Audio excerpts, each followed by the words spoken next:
E agora você acompanha pela Rádio Rio de Janeiro o programa Estudo das Obras de André Luiz. Vamos refletir sobre o livro Nosso Lar. Produção e apresentação, Tereza Cristina e Marco Antônio. Amigos ouvintes da emissora da Fraternidade, Rádio Rio de Janeiro, novamente aqui estamos com a permissão de Jesus para darmos continuidade ao estudo da vida no mundo espiritual através da obra Nosso Lar, obra que foi ditada pelo Espírito André Luiz e que foi psicografada pelas mãos abençoadas do médium Francisco Cândido Xavier. Olá, caros ouvintes, vamos começar o nosso estudo. Estamos no capítulo 36, O Sonho. No programa passado, nós conversávamos sobre as impressões que André Luiz teve ao desembarcar na colônia espiritual que a sua mãe habita, porque foi ela que o veio receber lá no que ele chamou de Porto, né? E ela o veio receber e ele, como criança, correu aos braços dela. Imagine, né? A saudade que ele estava sentindo dela. E aí nós começamos a conversar sobre o passeio que ela o levou para um bosque, e lá ele ficou impressionado porque ele viu que as plantas retinham luz, quer dizer, elas brilhavam, não é? Ele ficou impressionado com isso. Nós comentamos que Allan Kardec também teve notícias dessas maravilhas da natureza que existem em planetas superiores. A gente comentou Você falou da espírito, a Revista Espírita? A Revista Espírita de 58, do mês de agosto, e o mês de março, que são as mensagens do espírito Bernard Palissy, que foi um oleiro aquele que trabalha com barro, né, no século, se eu não me engano, 16 ou 17, e ele vem contando, né, da casa dele, que é Júpiter, onde ele e Mozart moram. Mozart também traz algumas notícias para Allan Kardec, né, através de médiuns, sobre as belezas, né, e o que a gente depreende é que quanto mais elevada as colônias são, os planetas são, mais lindos, né? Mais cheios de belezas eles se encontram, e coisas muito diferentes do que a gente conhece aqui na Terra e que a gente acha lindo, maravilhoso. Eu, pelo menos, acho. Acho a natureza da Terra uma coisa deslumbrante. A gente, o ser humano, é que é complicado nessa natureza. Só um detalhe dessa questão do que ele fala de reter a luz, nós lemos isso, né, onde as flores retém a luz. Nós comentamos também sobre que Allan Kardec fala no capítulo 12 da Gênesis, no item 8, sobre o fluido luminoso, concentrado em um ponto. Ele fala do Sol. Então, o fluido luminoso, a questão da luminosidade que caracteriza a evolução de um espírito. Nós vemos aí toda a literatura, na obra básica, os espíritos superiores com luminosidade, porque transmitem, provam para nós da sua superioridade, do seu brilho. Só que nós temos, por exemplo, a narração do Divaldo Pereira Franco em algumas palestras sobre o seu convívio com Chico, e em algumas situações ele viu o Chico brilhar no corpo.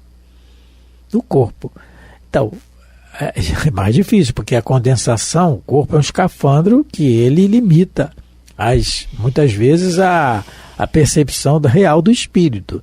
Nós temos a aparência do corpo e temos a aparência do espírito, não é?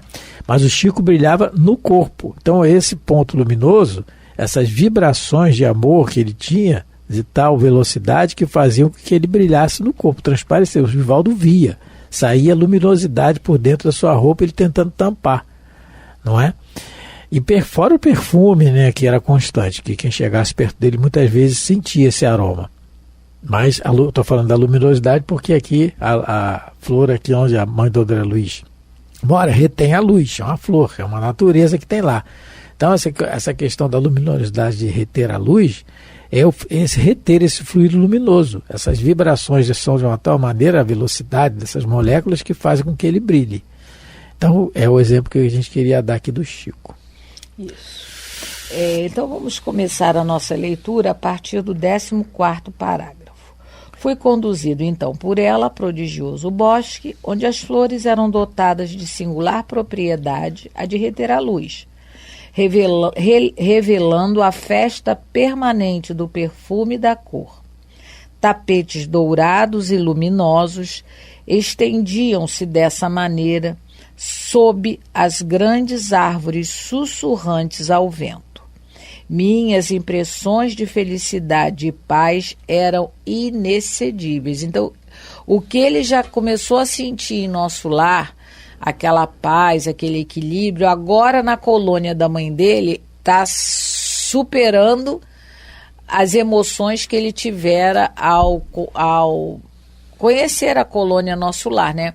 Para a gente lembrar que nessas colônias superiores há um compromisso entre os habitantes de pensar no bem, falar no bem, agir no bem. Então, um lugar onde não haja fofoca, maledicência, violência, irritação, mentira, desonestidade, um lugar que não tem isso é um lugar maravilhoso de se viver. Se em nosso lar já tinha esse compromisso, imagine nessa colônia onde a mãe do André Luiz habita, que é superior.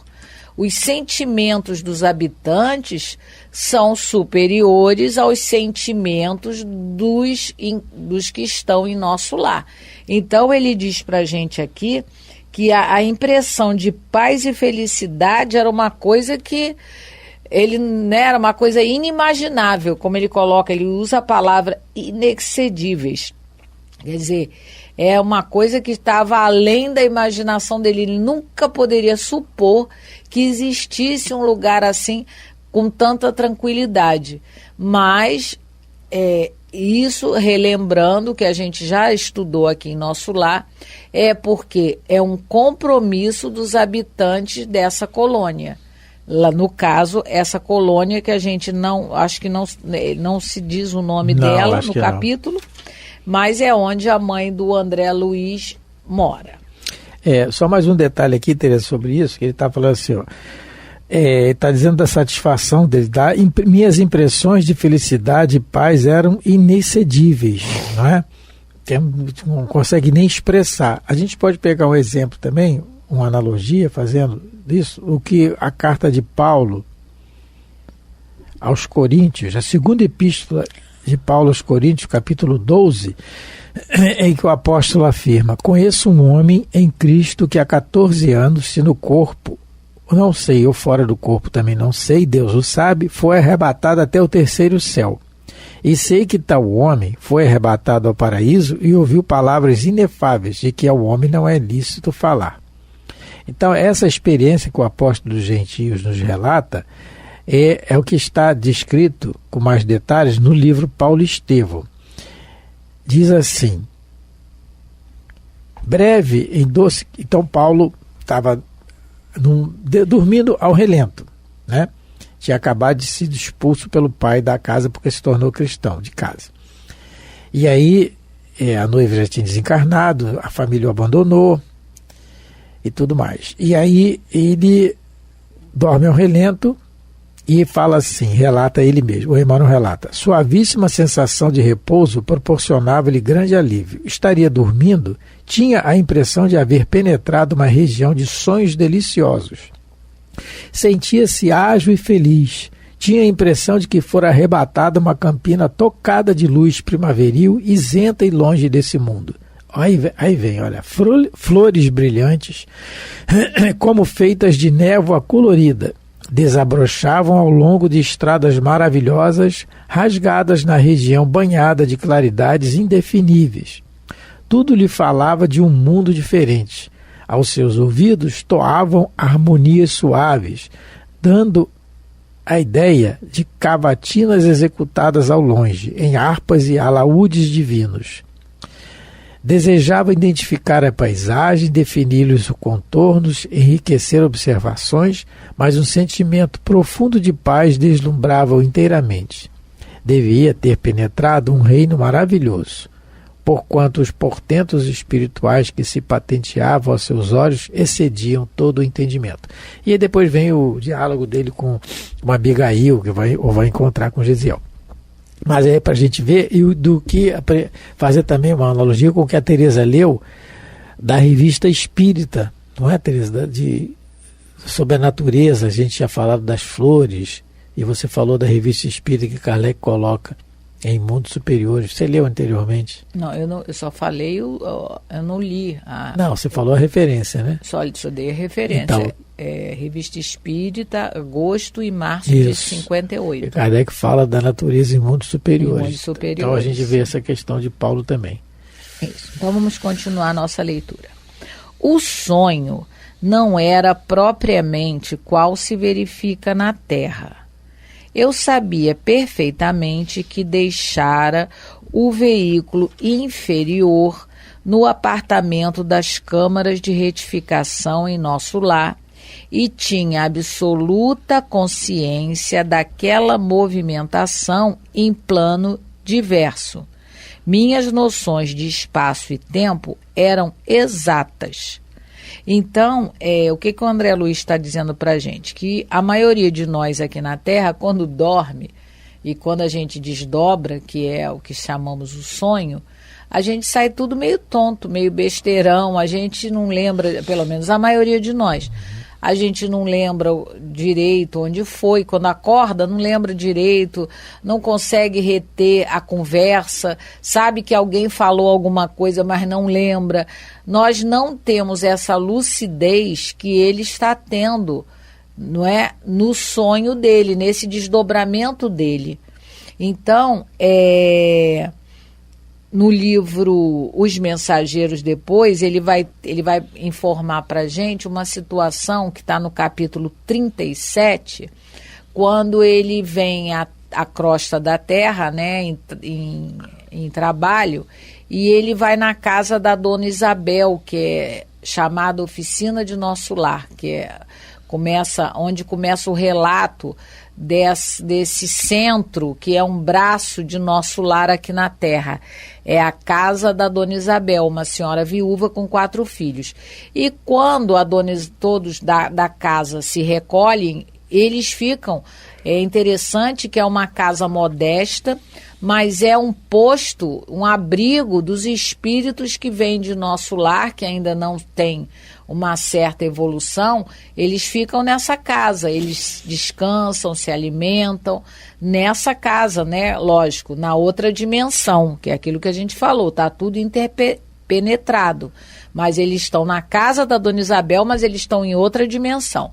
E aí o André Luiz vai ter oportunidade de ver, de ter conhecimento, não é? Lógico, é didático, ele já passou por essa experiência em nosso lar, mas para explicar para a gente o que acontece. Depois, à noite, quando todo mundo vai dormir, ele e, no caso, o Aniceto, eles vão ao jardim da casa da dona Isabel, na outra dimensão, e eles veem uma situação, vê uma menina com a mãe. Até tem uma situação interessante, né, que a gente às vezes fica sempre na dúvida o que aconteceu, que a menina tirou um cravo, né, lá ela colheu uma flor lá do jardim da casa da dona Isabel, e a mãe recrimina ela. E aí o Aniceto diz que essa senhora se chama Emília. Ela é uma servidora em nosso lar, ela está desencarnada, ela e a filha dela, que se chama Regina. E aí eu vou ler só um trechinho, né, que o Aniceto falando para o André Luiz. Essa é a nossa irmã Emília, capítulo 37, livro Os Mensageiros. Servidora em nosso lar, que vem ao encontro do esposo ainda encarnado. E ele virá até aqui? Interrogou Vicente curioso, o amigo do André Luiz.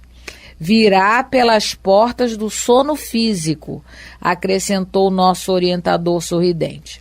Essas ocorrências no círculo da crosta dão-se aos milhares todas as noites. Então, muitos parentes e afetos nossos desencarnados vêm nos visitar quando podem, né? Mas aí olha só o que ele vai dizer. Com a maioria de irmãos encarnados, o sono apenas reflete as perturbações fisiológicas ou sentimentais a que se entregam. Entretanto, existe grande número de pessoas que, com mais ou menos precisão, estão aptas a desenvolver esse intercâmbio espiritual. Então, resumindo, o que o Aniceto está dizendo para o André Luiz? Olha, há sempre a possibilidade desse reencontro dos desencarnados com os encarnados na Terra, durante o sono, não é? Só que a maioria, quando dorme, está tão preocupado com as coisas do mundo, com as suas, como ele coloca aqui, né, com as suas perturbações fisiológicas ou sentimentais, que não conseguem ter esse encontro, porque muitas das vezes não conseguem nem se afastar do corpo físico. E aqueles de nós que às vezes conseguimos isso, ele, não é como ele está dizendo, não guardamos essa lucidez que o André Luiz está tendo aqui com relação ao encontro com a mãezinha dele. Ele não tem, ele tem essa facilidade, nós não temos.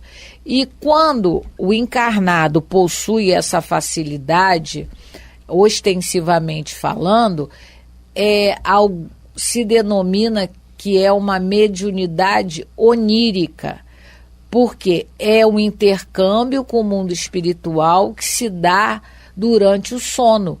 Então, o médium que tem essa faculdade desenvolvida, né, que tem essa lucidez, não é nem faculdade desenvolvida, falei errado, que tem essa lucidez durante o sono, ele vai, quando acordar, ele vai conseguir, eu fui a tal lugar, eu encontrei fulano falou isso, disse aquilo, mandou eu ter cuidado com isso, com aquilo, quer dizer, ele vai acordar e vai lembrar tudinho, como o André Luiz, porque ele, não é, se ele está contando para a gente, é porque ele acordou e se lembra perfeitamente do que sonhou.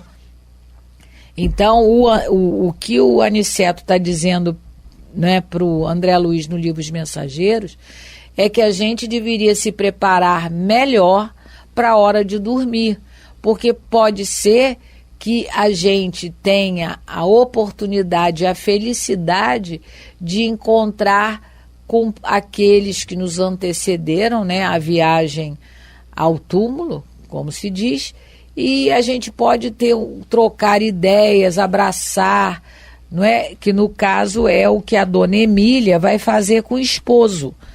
E o ambiente escolhido foi a casa de Dona Isabel, que é considerada uma oficina de nosso lar aqui na crosta. Então vamos continuar a ler. A riqueza de emoções, por sua vez, afirmava-se cada vez mais intensa. Após dirigir-me sagrados incentivos espirituais, minha mãe esclareceu bondosamente. Então, como a gente viu, ele lembra de tudo que aconteceu, ele sabia que deixou uma camada do seu perispírito lá na cama, no apartamento lá em nosso lar, e que ele foi para outra dimensão, para outra colônia espiritual, e ele sabe exatamente o que está acontecendo e vai nos transmitir todas as orientações que a mãe deu para ele. O detalhe desse que ele fala, né? Ele fala que ele sabia perfeitamente que ia deixar do perispírito dele uma parte no apartamento das câmaras de edificação. No livro Libertação, no capítulo 9, é o 9, Marco? É o 9? Desculpa, é o 8, capítulo... Não, nada disso. Capítulo 6, o Gúbio, que é o instrutor do livro, do André Luiz, ele fala, explicando o André Luiz, pela incursão que eles estão fazendo em planos inferiores para conversar com o Gregório, para motivar o encontro do Gregório, que é um chefe lá de uma cidade, né, de uma comunidade nas trevas, para o encontro desse Gregório com a sua mãe, Matilde. E aí o Gubo explica ao André Luiz que o perispírito ele é transformável e perecível, porque o nosso corpo ele é formado. Ele dá um exemplo aqui muito legal. Nós temos aqui a formação do nosso corpo, dizendo que ele é espírito, perispírito e mente. Então o homem é o corpo somático, o perispírito e a mente, a matéria mental. E essa matéria mental, por vezes, ela fica tão desequilibrada que o perispírito perde a sua forma muitas vezes, se transformando, às vezes eles chamam de ovoide. O perispírito fica ali, tem um espírito, mas está sem forma nenhuma, até se equilibrar de novo, tomar uma nova forma através das encarnações e tudo mais. E assim, ao contrário também, como a sublimação vai acontecendo, ele vai se tornando mais rarefeito. No caso do André Luiz aqui, como ele foi num plano superior, o perispírito dele foi deixado, é mais grosseiro, ele foi deixado à parte dele. Então, ele, em desdobramento, ele vai lá, nos mostrando dessa condição também do perispírito, que ele tem de ser desdobrável, vamos dizer assim, né? Podemos relatar assim, né, Teresa? Desdobrável, para poder ele ter condições de ter contato com a mãe dele lá onde ela está, que é um prêmio para ele, porque ela podia também vir, como ela já veio, né? Vê-lo. Então, como ela vai vir vê-lo. E ele foi até lá. Então, essa condição do perispírito está em condições do ambiente que ela frequenta. Mas para isso, só um detalhe, ele trabalhou para isso, né? Ele fez o esforço pessoal disso, desde que ele chegou na colônia, né? Desde que ele chegou. Então o esforço pessoal dele no trabalho fez com que ele tivesse essa condição. Allan Kardec também, né, indaga aos espíritos sobre essa questão do sono, do sonho. No capítulo 8, e as perguntas começam a partir do número 400. Na pergunta 401, Kardec indaga: durante o sono, a alma repousa como corpo? Resposta: não. O espírito nunca fica inativo, quer dizer, não tem botão para desligar espírito. Durante o sono, os laços que o prendem ao corpo se relaxam. E como o corpo não precisa do espírito, ele percorre o espaço e entra em relação mais direta com outros espíritos. E aí, até a pergunta 413, ele vai falar sobre isso. E é interessante que ele coloca na 402, ele coloca assim: o sono é a porta que Deus lhes abriu para entrar em contato com seus amigos do céu. É o recreio após o trabalho, enquanto esperam a grande libertação, a libertação final que deve devolvê-los ao seu verdadeiro meio. O sonho é a lembrança do que o espírito viu durante o sono. Mas notai que nem sempre sonhais, porque nem sempre vos lembrais do que viste ou de tudo que viste. É que vossa alma não está em pleno desdobramento. É quando a gente comentou que às vezes ela, como o Aniceto diz, é tanta preocupação fisiológica, sentimental, que a pessoa não consegue nem sair do corpo. Kardec diz a mesma coisa na pergunta 402. E aí, só que ele coloca que os maus espíritos também se servem dos sonhos para atormentar as almas fracas e medrosas. É um assunto, a gente no próximo programa, a gente vai ler mais um pouquinho sobre o que Allan Kardec coloca sobre os sonhos, não é? E a questão do perispírito nisso aí também, né? É relacionado a isso também. Então, estamos terminando agora, né? Desejando a todos muita paz, muita saúde, que Deus possa abençoar vossos lares. Muito obrigado pela atenção, pelo carinho, fique com Deus. A Rádio Rio de Janeiro apresentou o programa Estudo das Obras de André Luiz. Produção e apresentação: Tereza Cristina e Marco Antônio.